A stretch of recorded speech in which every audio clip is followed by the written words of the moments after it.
Hi all. Calicut യൂണിവേഴ്സിറ്റിയുടെ sixth sem BSc കെമിസ്ട്രിയുടെ exam date അടുത്തുകൊണ്ടിരിക്കുകയാണ്. സോ നിങ്ങളുടെ ആദ്യത്തെ എക്സാം ഇനോർഗാനിക് കെമിസ്ട്രിയുടെ ആണ്. സോ ഇനോർഗാനിക് കെമിസ്ട്രിയിൽ പ്രീവിയസ് ഇയറിൽ ചോദിച്ചുകൊണ്ടിരിക്കുന്ന ഇമ്പോർട്ടൻറ്റ് ടോപ്പിക്സ് ആണ് ഈ വീഡിയോയിൽ നമ്മൾ ഡിസ്കസ് ചെയ്യാൻ പോകുന്നത്. സോ നമ്മളുടെ ആദ്യത്തെ module instrumentation method for analysis എന്നുള്ളതാണ്. സോ അതിൽ നമ്മൾ ഇൻസ്ട്രുമെൻറ്റേഷൻ മെത്തേഡ്സിനെ കുറിച്ചാണ് ഡിസ്കസ് ചെയ്യുന്നത്. അതിൽ നമുക്ക് കുറച്ച് ഇൻസ്ട്രുമെൻറ്റേഷൻ മെത്തേഡ്സിനെ കുറിച്ച് ഡീറ്റെയിൽ ആയിട്ട് തന്നെ പറയാനുണ്ട്. അതിൽ ഇൻസ്ട്രുമെൻറ്റേഷൻ മെത്തേഡ് എന്താണ്, അതിൻ്റെ പ്രിൻസിപ്പിൾ എന്താണ്, അതിൻ്റെ ആപ്ലിക്കേഷൻ എന്താണ്, ഈ ഒരു ഫോമാറ്റിലാണ് നിങ്ങൾ പഠിച്ചു പോകേണ്ടത്. സോ അതിൽ നിങ്ങൾക്ക് അറിഞ്ഞിരിക്കേണ്ട കുറച്ച് ഇൻസ്ട്രുമെൻറ്റേഷൻ മെത്തേഡ്സ് ഞാൻ ഇവിടെ ലിസ്റ്റ് ഔട്ട് ചെയ്തിട്ടുണ്ട്. ഇമ്പോർട്ടൻ്റ് ആയിട്ടുള്ള മെത്തേഡ്സ് തന്നെയാണ്. സോ ഇതൊക്കെ നിങ്ങളുടെ 5 മാർക്ക് സെക്ഷനിലും സെക്ഷനിലും ഒക്കെ വരാൻ ചാൻസ് ഉള്ള പ്രോബബിലിറ്റി കൂടിയിട്ടുള്ള ക്വസ്റ്റ്യൻസ് ആണ്. സോ അതിൽ മെത്തേഡിൽ ആദ്യം വരുന്ന മെത്തേഡ് എന്ന് പറഞ്ഞാൽ ആറ്റോമിക് അഡ്സോർപ്ഷൻ സ്പെക്ട്രോസ്കോപ്പി എന്നുള്ളൊരു മെത്തേഡാണ്. അതിൽ തന്നെ അതിൻ്റെ പ്രിൻസിപ്പിൾ അറിഞ്ഞിരിക്കണം, അതുപോലെ അതിൻ്റെ ആപ്ലിക്കേഷനും എവിടെയൊക്കെയാണ് അപ്ലൈ ചെയ്യുന്നത് എന്നുള്ളതും അറിഞ്ഞിരിക്കണം. ആ രീതിയിൽ തന്നെ ക്വസ്റ്റ്യൻ വരാറുണ്ട്. അടുത്ത വരുന്നത് കലോറിമെട്രി സ്പെക്ട്രോസ്കോപ്പിയിലുള്ള ഒരു മെത്തേഡാണ്. അതും തന്നെ പ്രിൻസിപ്പിൾ എന്ന് അറിഞ്ഞിരിക്കണം. എന്താണ് അതിൻ്റെ ബേസിക് പ്രിൻസിപ്പിൾ, നിങ്ങളിവിടെ ഏത് ഇൻസ്ട്രുമെൻറ്റേഷൻ മെത്തേഡ് പഠിക്കുന്നുണ്ടോ അതിൻ്റെയൊക്കെ ബേസിക് പ്രിൻസിപ്പിൾ, എന്ത് പ്രിൻസിപ്പിളിൻ്റെ ബേസിലാണ് ആ ഇൻസ്ട്രുമെൻറ്റേഷൻ മെത്തേഡ് വർക്ക് ആവുന്നുള്ളതെന്ന് ഡീറ്റെയിൽ ആയിട്ട് തന്നെ അറിഞ്ഞിരിക്കണം. ആ രീതിയിൽ തന്നെ ക്വസ്റ്റ്യൻ വരാറുണ്ട്. സോ അതും പിന്നെ അതുപോലെ അതിൻ്റെ ആപ്ലിക്കേഷനും, ഏതൊക്കെ പാർട്ടികൾ അല്ലെങ്കിൽ ഏതൊക്കെ മോളിക്യൂൾസിനെ അനാലിസിസ് ചെയ്യാൻ വേണ്ടിയിട്ട് ഈ ഇൻസ്ട്രുമെൻറ്റേഷൻ മെത്തേഡ് യൂസ് ചെയ്യാന്നുള്ള രീതിയിലും ക്വസ്റ്റ്യൻ വരാറുണ്ട്. നോക്കി വെക്കണം. സോ അടുത്തത് പറഞ്ഞത് ആറ്റോമിക് ഫോഴ്സ് മൈക്രോസ്കോപ്പിയാണ്, AFM ആണ്. പിന്നെ വരുന്നത് SEM, സ്കാനിങ് ഇലക്ട്രോൺ മൈക്രോസ്കോപ്പി, അതായത് നമ്മളുടെ സർഫസ് അനാലിസിസിന് വേണ്ടി യൂസ് ചെയ്യുന്ന SEM. അതുപോലെ തന്നെ TEMഉം SEMഉം കമ്പാരിസണും ചോദിക്കാറുണ്ട്. എങ്ങനെയാണ് TEMഉം SEMഉം തമ്മിലുള്ള ഡിഫറൻസിയേഷൻ, അതിൻ്റെ വർക്കിംഗ് പ്രിൻസിപ്പിൾ എന്താണ്, അതിൻ്റെ ആപ്ലിക്കേഷൻ എന്താണ്, ഏത് ടൈപ്പ് ഓഫ് മെറ്റീരിയലിന് ഇത് യൂസ് ചെയ്യാൻ പറ്റും, ഏതൊക്കെ ലെവലിലുള്ള അല്ലെങ്കിൽ എങ്ങനെയാണ് TEM ഇമേജും SEM ഇമേജും ഡിഫറൻ്റ് ആവുന്നത്, വർക്കിംഗ് പ്രിൻസിപ്പിൾ എങ്ങനെയാണ് ഡിഫറൻ്റ് ആവുന്നത് എന്നുള്ള രീതിയിൽ ക്വസ്റ്റ്യൻ പ്രീവിയസ് ഇയറിൽ വന്നിട്ടുണ്ട്. സോ നിങ്ങൾ അത് നോട്ട് ചെയ്ത് വെക്കണം. പിന്നെയുള്ള തെർമൽ മെത്തേഡിൽ ഇമ്പോർട്ടൻ്റ് ആയിട്ടുള്ളതാണ് തെർമൽ ഗ്രാവിമെട്രി, TGA മെത്തേഡ്, അതുപോലെ differential scanning calorimetry, TSC. So ഇത് രണ്ടും തെർമൽ മെത്തേഡ്സ് ആണ്. നേരത്തെ പറഞ്ഞ SEMഉം TEMഉം സർഫസ് ഇമേജിങ്ങിന് വേണ്ടി യൂസ് ചെയ്യുന്ന മെത്തേഡ്സ് ആണ്. അതുപോലെ TGAയും DSAയും ഡിഫറൻഷ്യേറ്റ് ചെയ്യാനും വേണ്ടി ചോദിക്കാറുണ്ട്. എങ്ങനെയാണ് TGAയിൽ നിന്നും TSCയിൽ നിന്നുള്ള റിസൾട്ടിനെ നമ്മൾ കമ്പയർ ചെയ്യേണ്ടത്, എങ്ങനെയാണ് അത് ഡിഫറൻ്റ് ആവുന്നത്, അതിൻ്റെ ഔട്ട്പുട്ടിൽ നിന്ന് എങ്ങനെയാണ് നമുക്ക് ഡിഫറൻഷ്യേറ്റ് ചെയ്യാൻ പറ്റുക എന്നുള്ള രീതിയിൽ ചോദിക്കാറുണ്ട്. അതുപോലെ വർക്കിംഗ് പ്രിൻസിപ്പിൾ വെച്ചിട്ട് തന്നെ TGAയും DSCയും എങ്ങനെയാണ് ഡിഫറൻ്റ് ആവുന്നതെന്നും ചോദിക്കാറുണ്ട്.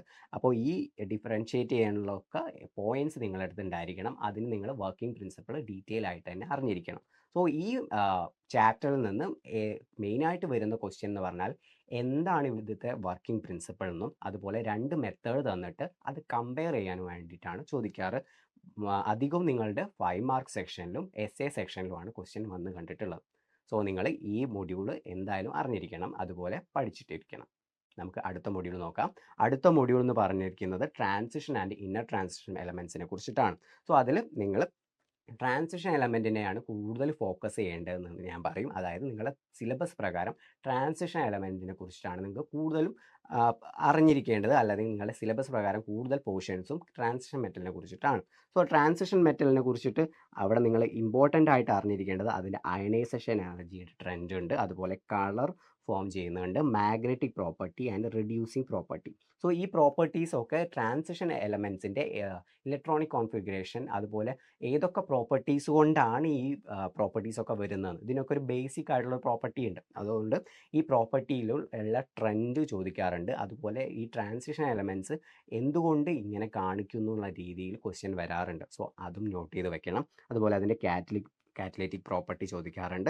അതുപോലെ കോംപ്ലക്സ് ഫോർമേഷൻ, നമ്മളെ ട്രാൻസിഷൻ എലമെൻസിൻ്റെ കേസിൽ കോംപ്ലക്സ് ഫോർമേഷൻ ഇമ്പോർട്ടൻ്റ് ആയിട്ടുള്ള ഒരു പ്രോപ്പർട്ടിയാണ്. സോ എന്തുകൊണ്ടാണ് ഇവർ കോംപ്ലക്സ് ഫോർമേഷൻ കാണിക്കുന്നതെന്നും, അതുപോലെ നമ്മളുടെ മെറ്റൽസ് അല്ലെങ്കിൽ ട്രാൻസിഷൻ മെറ്റൽസ് ഒക്കെ മെറ്റാലിക് പ്രോപ്പർട്ടീസ് കാണിക്കുന്നവരാണല്ലോ. സോ എന്തുകൊണ്ടാണ് അവർ മെറ്റാലിക് പ്രോപ്പർട്ടീസ് കാണിക്കുന്നതെന്നും അതിൻ്റെ തിയറീസും നിങ്ങൾ പഠിച്ചു വെക്കണം. സോ അതിൽ ഫ്രീ ഇലക്ട്രോൺ തിയറി ഉണ്ട്, വാലൻസ് ബോണ്ട് തിയറി, ബാൻഡ് തിയറി ഒക്കെ നിങ്ങൾ അറിഞ്ഞിരിക്കണം. ആ രീതിയിൽ തന്നെ ക്വസ്റ്റ്യൻ വരാറുണ്ട്. എന്തുകൊണ്ടാണ് മെറ്റാലിക് പ്രോപ്പർട്ടീസ് കാണിക്കുന്നതെന്നും ആ മെറ്റാലിക് പ്രോപ്പർട്ടീസ് കാണിക്കാനുള്ള തിയറീസ് വെച്ചിട്ട് എക്സ്പ്ലെയിൻ ചെയ്യാനും ചോദിക്കാറുണ്ട്. സോ അതും തന്നെ നിങ്ങളുടെ 5 മാർക്കിൻ്റെ സെക്ഷനിലും എസ്എ സെക്ഷനിലും വരാറുണ്ട്. ഈ പറഞ്ഞിരിക്കുന്ന ട്രാൻസിഷൻ എലമെൻ്റ് കേസിൽ കോംപ്ലക്സ് ഫോർമേഷൻ ഇമ്പോർട്ടൻ്റ് ആയിട്ടുള്ള ടോപ്പിക്കാണ്. അതുപോലെ ഇവിടുത്തെ മെറ്റാലിക് ബോണ്ടിങ്ങും ഇമ്പോർട്ടൻ്റ് ആയിട്ടുള്ള പ്രോപ്പർട്ടിയാണ്. സോ അതൊക്കെ വെച്ചിട്ട് തന്നെ നിങ്ങളുടെ ക്വസ്റ്റ്യൻ വരാറുണ്ട്.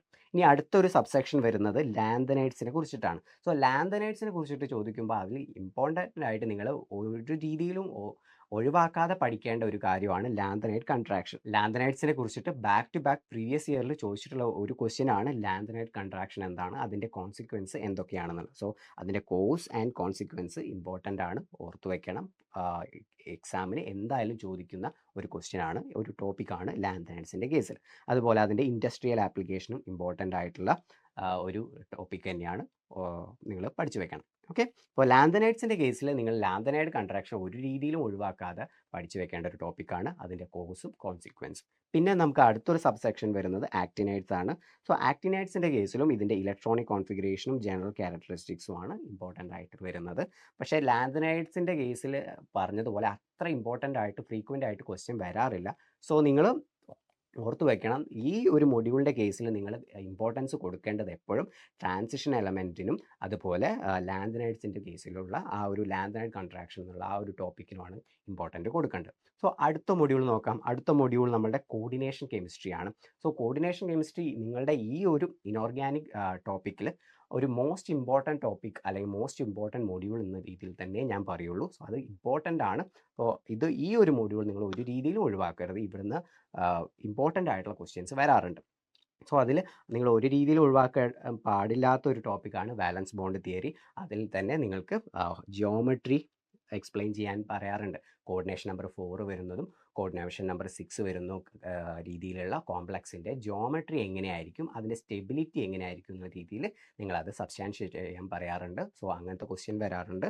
അതുപോലെ ആ വാലൻസ് ബോണ്ട് തിയറിയുടെ പോസ്റ്റുലേറ്റ്സും എങ്ങനെയാണ് അത് കോംപ്ലക്സിൻ്റെ രീതിയിൽ അപ്ലൈ ചെയ്യുന്നത് എന്നുള്ള രീതിയിലുള്ള ക്വസ്റ്റ്യൻസും വരാറുണ്ട്. അതുപോലെ തന്നെയാണ് അതിൻ്റെ limitation of വാലൻസ് bond theory. So ഈ ഒരു സബ്സെക്ഷനിൽ വാലൻസ് ബോണ്ട് തിയറി ഇമ്പോർട്ടൻ്റ് ആണ്. അതിൽ നിന്ന് ഫ്രീക്വൻ്റ് ആയിട്ട് തന്നെ പ്രീവിയസ് ഇയറിൽ ക്വസ്റ്റ്യൻ വന്നിട്ടുണ്ട്. പിന്നെ ഇമ്പോർട്ടൻ്റ് ആയിട്ടുള്ള ഒരു കൺസെപ്റ്റാണ് crystal field theory. Crystal field തിയറിയിൽ സ്പ്ലിറ്റിങ് ഒക്ടാഹെഡ്രലിലും ടെട്രാഹെഡ്രലിലുള്ള ഫീൽഡിൻ്റെ സ്പ്ലിറ്റിംഗ് ഇമ്പോർട്ടൻ്റ് ആണ്, അത് ഓർത്ത് വയ്ക്കണം. അതുപോലെ തന്നെ സ്പെക്ട്രോകെമിക്കൽ സീരീസ്, ഓരോ ലിഗാൻഡിനും എങ്ങനെയൊക്കെയാണ് സ്പ്ലിറ്റിംഗ് വരുന്നതെന്നും അതിൻ്റെ സ്ട്രെങ്ത്തിനനുസരിച്ച് നമ്മുടെ ഫീൽഡിൻ്റെ സ്ട്രെങ്ത്തും കോംപ്ലക്സിൻ്റെ ഫോർമേഷനും സ്റ്റെബിലിറ്റിയും ഒക്കെ ഇമ്പോർട്ടൻ്റ് ആണ്, ഓർത്ത് വയ്ക്കണം. ഫ്രീക്വൻ്റ് ആയിട്ട് പ്രീവിയസ് ഇയറിൽ ക്വസ്റ്റ്യൻ വന്നിട്ടുള്ളതാണ്. അടുത്തൊരു ടോപ്പിക് അല്ലെങ്കിൽ ഈ മൊഡ്യൂളിലെ ഒരു സബ്സെക്ഷൻ ആയിട്ടുള്ള ടോപ്പിക് എന്ന് പറഞ്ഞാൽ അതിൻ്റെ ജിയോമെട്രി എക്സ്പ്ലെയിൻ ചെയ്യുന്ന കാര്യമാണ്. അതായത് നമ്മുടെ കോംപ്ലക്സിൻ്റെ ജിയോമെട്രി ആൻഡ് സ്റ്റെബിലിറ്റി എക്സ്പ്ലെയിൻ ചെയ്യുന്ന ഒരു ടോപ്പിക് ഉണ്ട്, അതും ഇമ്പോർട്ടൻ്റ് ആണ്. അതുപോലെ ഇതിൽ ജാൻ ടെയ്ലർ ഡിസ്റ്റോർഷൻ, നമ്മുടെ കോംപ്ലക്സിൻ്റെ എക്സ്ട്രാ സ്റ്റെബിലിറ്റി അല്ലെങ്കിൽ ഒക്ടാഹെഡ്രൽ ഡിസ്റ്റോർഷൻ എന്ന രീതിയിൽ നമ്മൾ പഠിക്കുന്ന ജാൻ ടെയ്ലർ ഡിസ്റ്റോർഷൻ ഇമ്പോർട്ടൻ്റ് ആണ്. പിന്നെ വരുന്ന മോസ്റ്റ് ഇമ്പോർട്ടൻ്റ് ആയിട്ടുള്ള ടോപ്പിക്കാണ് മോളിക്കുലർ ഓർബിറ്റൽ തിയറി. അത് വെച്ചിട്ട് നമ്മുടെ കോംപ്ലക്സിൻ്റെ സ്റ്റെബിലിറ്റി പറയുന്ന ഒരു സെക്ഷൻ ഉണ്ടല്ലോ. സോ ഒക്ടാഹൈഡ്രൽ കോംപ്ലക്സിൻ്റെ സ്റ്റെബിലിറ്റി പറയുന്ന മോളിക്കുലർ ഓർബിറ്റൽ തിയറി വെച്ചിട്ട് സ്റ്റെബിലിറ്റി പറയുന്ന ഒരു സെക്ഷനിൽ നിന്നും തന്നെ നിങ്ങൾക്ക് 5 മാർക്കിൻ്റെ ക്വസ്റ്റ്യനും എസ്എ ക്വസ്റ്റ്യനും വന്നിട്ടുണ്ട്. സോ അതും സ്കിപ്പ് ചെയ്യാതെ തന്നെ പഠിക്കണം. പിന്നെ വരുന്നത് ഇനേർട്ട് ആൻഡ് ലബൈൽ കോംപ്ലക്സസ് ആണ്, അതിൻ്റെ സ്റ്റെബിലിറ്റിയെ ഇൻഫ്ലുവൻസ് ചെയ്യുന്ന ഫാക്ടേഴ്സും. സോ ഈ ഒരു മൊഡ്യൂൾ നിങ്ങൾക്ക് മോസ്റ്റ് ഇമ്പോർട്ടൻ്റ് ആയിട്ടുള്ള ഒരു മൊഡ്യൂളാണ്. ഈ മൊഡ്യൂളിൻ്റെ ഒരു കണ്ടിന്യൂഷൻ ആയിട്ടാണ് ഓർഗാനോമെറ്റാലിക്സ് വരുന്നത്, അതുപോലെ ബയോ ഇനോർഗാനിക്കും വരുന്നത്. സോ ഈ ഒരു മൊഡ്യൂൾ നിങ്ങൾ ഡീറ്റെയിൽ ആയിട്ട് പഠിച്ചാൽ തന്നെ നിങ്ങൾക്ക് അടുത്ത 2 മൊഡ്യൂൾസിന് ഒരു ഡീറ്റെയിൽ ആയിട്ട് അല്ലെങ്കിൽ ഒരു ബേസ് കിട്ടും. സോ നിങ്ങൾ ഈ മൊഡ്യൂൾ സ്കിപ്പ് ചെയ്യാതെ തന്നെ പഠിക്കണം. അതും ഇമ്പോർട്ടൻ്റ് ആയിട്ടുള്ള ഈ ഒരു 5 മൊഡ്യൂൾ ഇമ്പോർട്ടൻ്റ് ആയിട്ടുള്ള ഒരു മൊഡ്യൂൾ തന്നെയാണ് ഇത്. സോ അടുത്ത മൊഡ്യൂളിലെ ഇമ്പോർട്ടൻസ് ടോപ്പിക്സ് നോക്കാം നമുക്ക്. 4th മൊഡ്യൂൾ വരുന്നത് ഓർഗാനോമെറ്റാലിക് കോമ്പൗണ്ട്സ് ആണ്. സോ നമ്മൾ നേരത്തെ പറഞ്ഞ പോലെ കോർഡിനേഷൻ കെമിസ്ട്രിയുടെ ഒരു എക്സ്റ്റൻഷനാണ്. സോ നമ്മളുടെ കോംപ്ലക്സസിൻ്റെ സ്റ്റെബിലിറ്റിയെ കുറിച്ചിട്ട് ആണ് നമ്മളിവിടെ പറയുന്നത്. ഓർഗാനോമെറ്റാലിക്സ് ആയിട്ടുള്ള കോമ്പൗണ്ട്സ് അല്ലെങ്കിൽ കോംപ്ലക്സസിൻ്റെ സ്റ്റെബിലിറ്റിയാണ്. ആ സ്റ്റെബിലിറ്റി നമ്മൾ 18 ഇലക്ട്രോൺ റൂൾ വെച്ചിട്ടാണ് പറയുന്നത്. സോ നിങ്ങൾക്ക് കുറച്ച് നിങ്ങളുടെ സിലബസ് പ്രകാരം കുറച്ച് മോളിക്യൂൾസിനെ പറഞ്ഞിട്ടുണ്ട്. സോ ആ മോളിക്യൂൾ എങ്ങനെയാണ് സ്റ്റേബിൾ ആവുന്നത് എന്നുള്ളതിൻ്റെ ഈ റൂളായിട്ടുള്ള 18 ഇലക്ട്രോൺ റൂൾ അത് ഇമ്പോർട്ടൻ്റ് ആണ്. ഏതൊക്കെ കോംപ്ലക്സസിൽ നമ്മൾ അപ്ലൈ ചെയ്തിട്ട് അത് 18 നമ്പർ കിട്ടുന്ന കോംപ്ലക്സസ് ഏതാണെന്നൊക്കെയുള്ള രീതിയിൽ നമുക്കത് സ്റ്റേബിലിറ്റീനെ എക്സ്പ്ലെയിൻ ചെയ്യാൻ പറ്റും. സോ ആ രീതിയിൽ നിങ്ങൾ പഠിച്ചു വെക്കണം. പിന്നെ ഉള്ളത് മെറ്റൽ കാർബണിൽസിൻ്റെ കേസിലാണ്. മോണോ ന്യൂക്ലിയർ കാർബണിൽസും പോളി ന്യൂക്ലിയർ കാർബണിൽസിൻ്റെ എക്സാമ്പിൾസും അതിൻ്റെ സ്ട്രക്ചറും നോട്ട് ചെയ്ത് വെക്കണം. ഇപ്പോൾ പോളി ന്യൂക്ലിയർ കാർബണിൽസിൻ്റെ കേസിലാണെങ്കിൽ അതിൻ്റെ ഷേപ്പും അതിൽ എത്ര കാർബണിൽ ബോണ്ടുകൾ ഉണ്ടെന്നും ബ്രിഡ്ജഡ് കാർബണിൽ ബോണ്ടിൽസ് ഉണ്ടെന്നും മെറ്റൽ ബോണ്ട്സ് ഉണ്ടെന്നുള്ളതിൻ്റെയൊക്കെ എക്സാമ്പിൾസ് ഉണ്ട്. സോ അതും ഡയറക്റ്റ് ആയിട്ട് തന്നെ ചോദിക്കാറുണ്ട്. സ്ട്രക്ചറും അതിൽ എത്ര മെറ്റൽ ബോണ്ട് ഉണ്ടും അതുപോലെ ബ്രിഡ്ജഡ് കാർബണിൽസ് ഉള്ള ഏതൊക്കെ കോമ്പൗണ്ട്സ് ഉണ്ടോ എന്നുള്ള രീതിയിൽ ഫസ്റ്റ് സെക്ഷനിൽ ചോദിച്ചിട്ടുണ്ട്. സോ അതും നോട്ട് ചെയ്ത് വെക്കണം. അതുപോലെ ഇമ്പോർട്ടൻ്റ് ആയിട്ടുള്ള ഒരു സബ്സെക്ഷനാണ് ഫെറസിൻ്റെ കേസിൽ. ഫെറസിനുള്ള മെറ്റൽ കാർബണിൽ അല്ലെങ്കിൽ ഓർഗാനോ മെറ്റാലിക് കോമ്പൗണ്ട്സ് ഉണ്ട്. സോ അതിൻ്റെ പ്രിപ്പറേഷനും പ്രോപ്പർട്ടീസും അതിൽ വരുന്ന ബോണ്ടിങ് ക്യാരക്ടറിസ്റ്റിക്സും ഒക്കെ ഇമ്പോർട്ടൻ്റ് ആണ്, ഓർത്തു വെക്കണം. പിന്നെ വരുന്നത് സീഗ്ലർ-നാട്ട കാറ്റലിസ്റ്റിൻ്റെ പോളിമറൈസേഷനും അതുപോലെ വിൽക്കിൻസൺ കാറ്റലിസ്റ്റിൻ്റെ ഹൈഡ്രോജനേഷൻ റിയാക്ഷനുമാണ്. സോ ഇതിൽ ഓർഗാനോ മെറ്റാലിക്സിൽ ഇമ്പോർട്ടൻ്റ് ആയിട്ടുള്ള ഒരു കോമ്പൗണ്ടുകളാണ് സീഗ്ലർ-നാട്ട കാറ്റലിസ്റ്റും വിൽക്കിൻസൺ കാറ്റലിസ്റ്റും. സോ അതിൻ്റെ പ്രോപ്പർട്ടീസും അതിൻ്റെ റിയാക്ഷൻസും ഇമ്പോർട്ടൻ്റ് ആയിട്ടുള്ള ഒരു സബ്സെക്ഷനാണ്. അതിൽ നിന്നും ക്വസ്റ്റ്യൻ പ്രീവിയസ് ഇയറിൽ വന്നിട്ടുണ്ട്. സോ നോട്ട് ചെയ്ത് വെക്കണം. നമുക്ക് അടുത്ത മൊഡ്യൂൾ നോക്കാം. അടുത്ത മൊഡ്യൂൾ പറഞ്ഞാൽ ലാസ്റ്റ് മൊഡ്യൂൾ ആയിട്ടുള്ള ബയോ ഇനോർഗാനിക് കെമിസ്ട്രിയാണ്. സോ ഈ മൊഡ്യൂൾ എന്ന് പറഞ്ഞാൽ കുറച്ചും കൂടി ബയോളജി റിലേറ്റഡ് ആയിട്ടുള്ള മൊഡ്യൂളാണ്. സോ നിങ്ങൾ കുറച്ചും കൂടി ഒരു മെമ്മറി ബേസിൽ നിങ്ങൾ ഓർത്ത് വെക്കേണ്ട അല്ലെങ്കിൽ മെമ്മറൈസ് ചെയ്ത് വെക്കേണ്ട ഒരുപാട് കാര്യങ്ങൾ ഈ മൊഡ്യൂളിലുണ്ട്.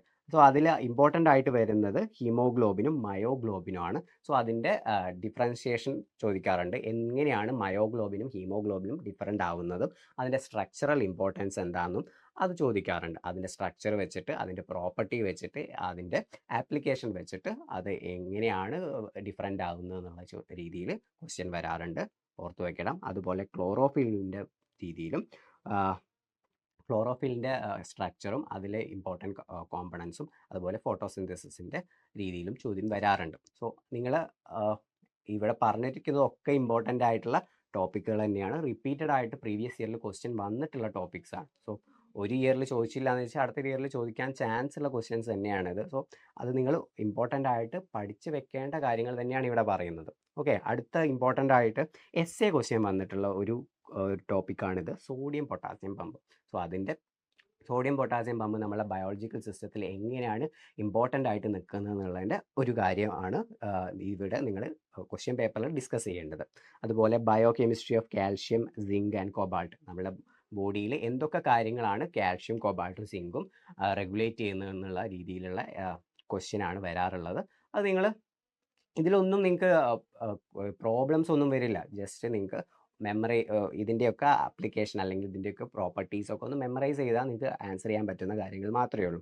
ഓക്കെ, അടുത്ത വരുന്നത് എന്താണ്? ടോക്സിസിറ്റിയാണ്. ഈ മെറ്റലിൻ്റെയൊക്കെ ടോക്സിസിറ്റിയെ കുറിച്ച് പറയുന്ന ഒരു ഭാഗമുണ്ട്, അതും ഇമ്പോർട്ടൻ്റ് ആണ്. അതുപോലെ ഡ്രഗ്സ്, ഈ സിസ്പ്ലാറ്റിൻ, ഓക്സാലിപ്ലാറ്റിൻ പോലുള്ള കോമ്പൗണ്ട്സ് ഉണ്ട്, അതിൻ്റെ ഇമ്പോർട്ടൻസ് വെച്ചിട്ട് ചോദിക്കാറുണ്ട്. സോ ഈ സിസ്പ്ലാറ്റിൻ, ഓക്സാലിപ്ലാറ്റിൻ എന്നുള്ളതിൻ്റെയൊക്കെ സ്ട്രക്ചർ നിങ്ങൾ ഇമ്പോർട്ടൻ്റ് ആയിട്ടും പഠിച്ചു വെക്കണം. ഇതിൻ്റെയൊക്കെ സ്ട്രക്ചറും ആ സ്ട്രക്ചർ എങ്ങനെയാണ് ഇതിൻ്റെ പെർട്ടിക്കുലർ ആപ്ലിക്കേഷനിൽ യൂസ്ഫുൾ ആവുന്ന രീതിയിലാണ് ഇതിലുള്ള ക്വസ്റ്റ്യൻസ് വരാറ്. പ്രീവിയസ് ഇയറിൽ നിങ്ങളുടെ യൂണിവേഴ്സിറ്റി എക്സാമിന് ചോദിച്ചിട്ടുള്ള ഇമ്പോർട്ടൻറ്റ് ടോപ്പിക്സ് ആണ് ഈ വീഡിയോയിൽ ഞാൻ ഡിസ്കസ് ചെയ്തിട്ടുള്ളത്. സോ നിങ്ങളുടെ സ്റ്റഡീസിൽ എന്തായാലും ഈ ടോപ്പിക്സ് ഇൻക്ലൂഡ് ചെയ്തിരിക്കണം. സോ നിങ്ങളുടെ നല്ലൊരു റിസൾട്ട് തന്നെ ഞാൻ പ്രതീക്ഷിക്കുന്നുണ്ട്. നല്ല രീതിയിൽ നിങ്ങൾക്ക് എക്സാം എഴുതാൻ കഴിയട്ടെ. നമുക്ക് അടുത്ത വീഡിയോ ആയിട്ട് കാണാം. See you guys, by.